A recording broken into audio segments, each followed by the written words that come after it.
تو یہاں پر ایک اور چیز بھی ذکر کر دی جائے جو فائدے سے خالی نہیں ہے۔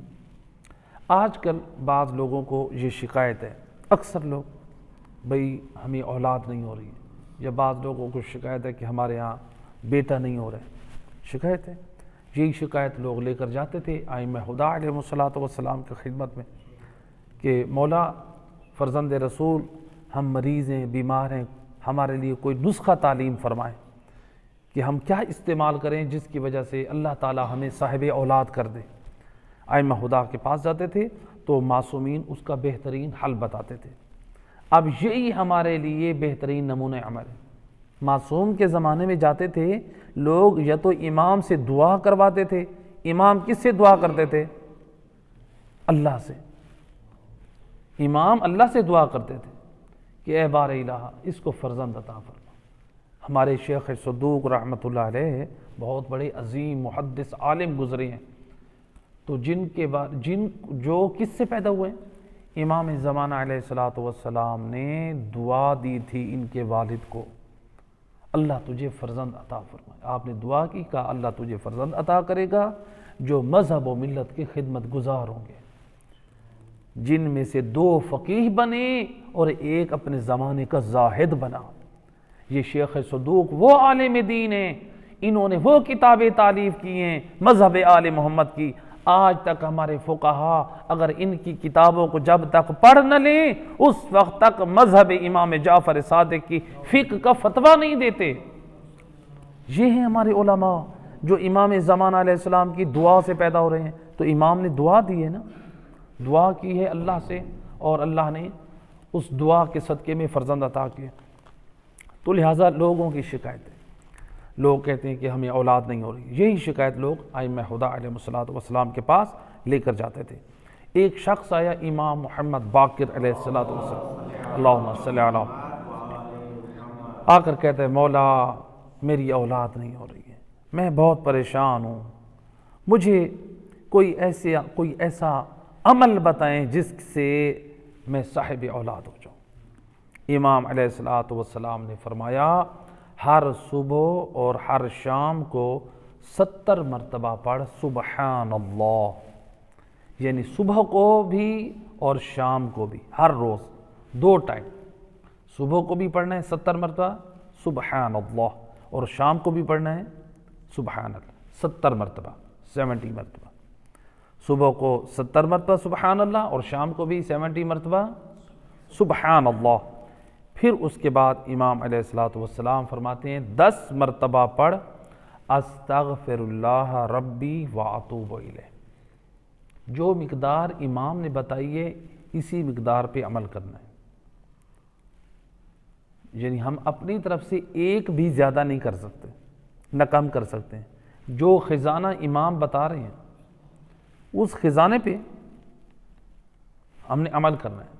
تو لہٰذا جو امام بتا رہے ہیں، جیسے آپ اپنے موبائل کا اس دور میں مثالیں دینا بڑا آسان ہے، آپ نے اپنے موبائل کا جو پاس ورڈ رکھا ہے 5 12 14 مثلا، آپ نے جو پاس ورڈ رکھے ہیں، تو اب اس سے ہٹ کے آپ 5 کی بجائے مثلا آپ اس پہ 2 لگا دیں، آپ 12 کی بجائے 3 لگا دیں، یا آپ 14 کی بجائے 1 لگا دیں، آپ کا وہ پاس ورڈ اوپن نہیں ہوگا۔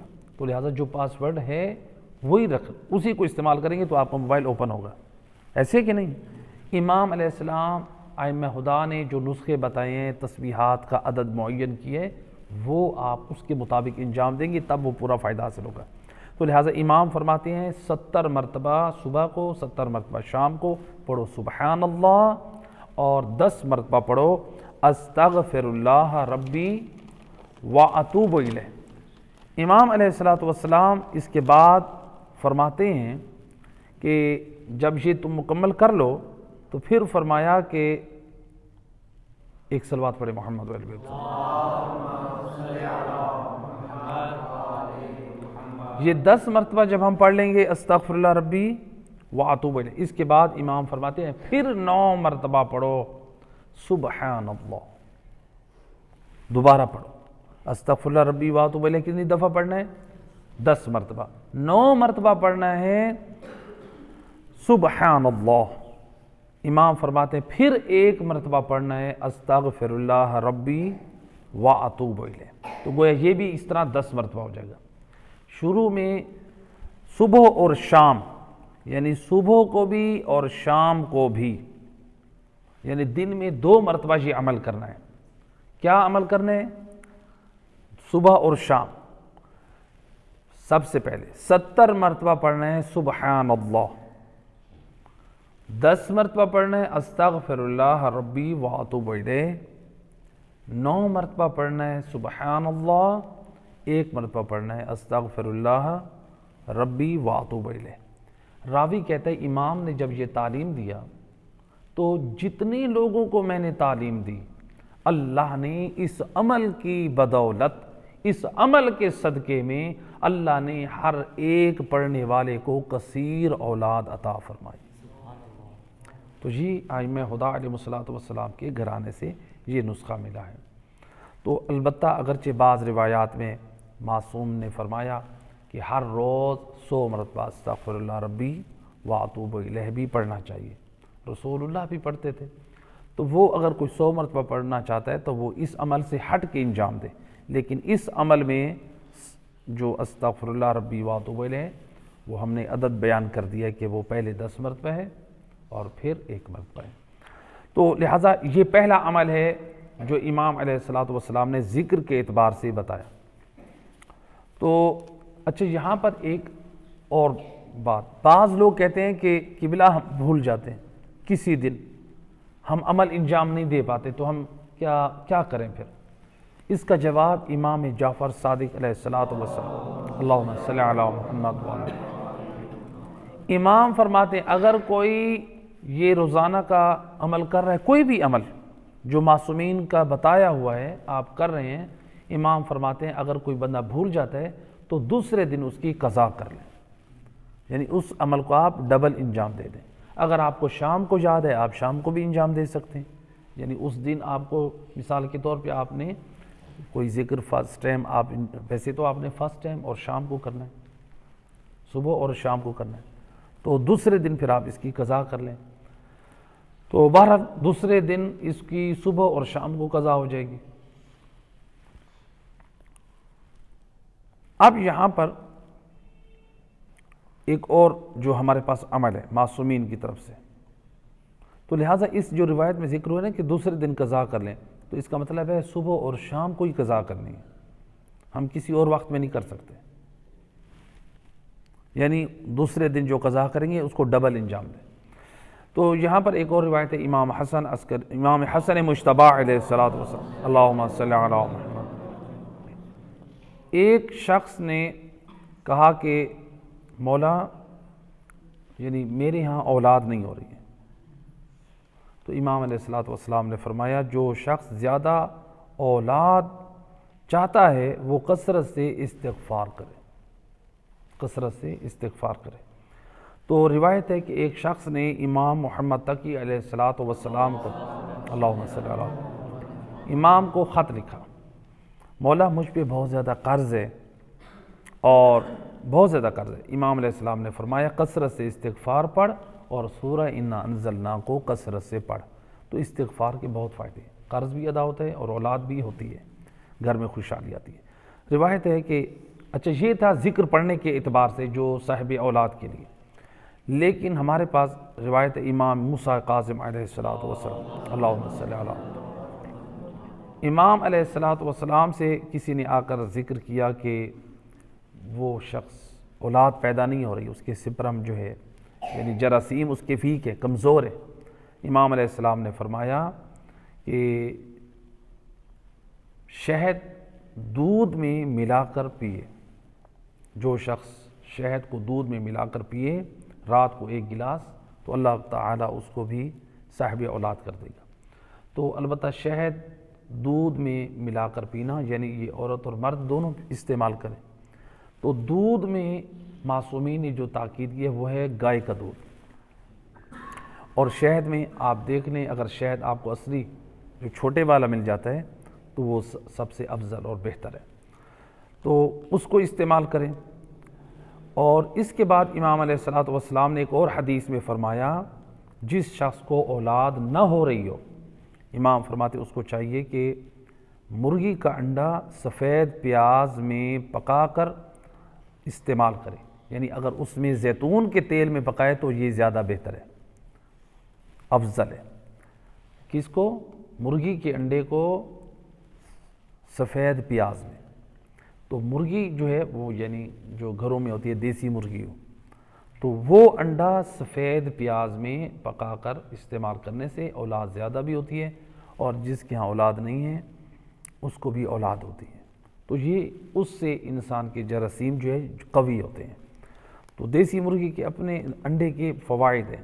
آج لوگ مختلف ٹیبلٹس اور یہ چیزیں فضول چیزیں استعمال کرتے ہیں، تو اللہ سبحانہ و تعالیٰ نے جو ان قدرتی چیزوں میں جو قوت رکھی ہے، جو طاقت رکھی ہے، ہمارے جو افراد ہیں، جوان ہیں، تو لہٰذا ان کو چاہیے یہ اللہ تعالیٰ نے جو طبیعی چیزیں رکھی ہیں ان کو استعمال کریں۔